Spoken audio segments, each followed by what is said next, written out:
we are going to see how we can create for loop. So basically a for loop is used when you know how much you need to repeat the code, and the for keyword indicates a loop in C sharp. The for loop executes a block of a statement repeatedly until the specified condition return is false. This is the basic syntax of creating for loop, and it starts with an initializer, then there is a condition, and then there is an iterator. We will see like how we can create one for loop. So I will just comment this out, and as an initializer I will just take any integer, and then a variable, and I will assign it value 1. As a condition I will just take something like I is less than equal to 10, and the iterator that I will be using is I plus plus.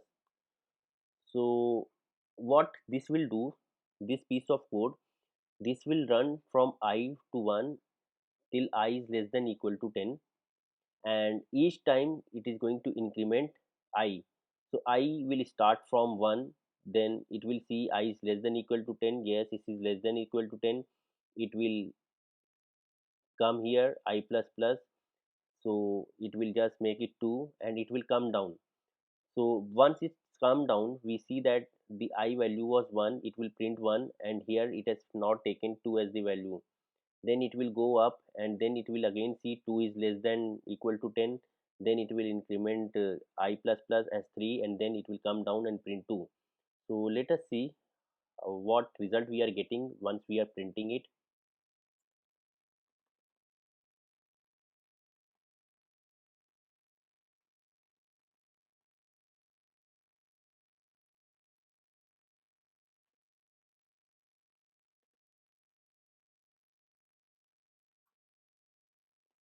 And once we run this,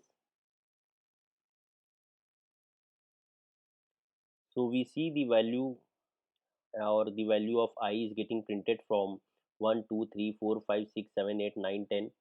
So this is how we create a for loop. So say instead of incrementing the value of I every time as 1, I want to increment it every time as 2. So what I can do, I will just write I is equal to I plus 2.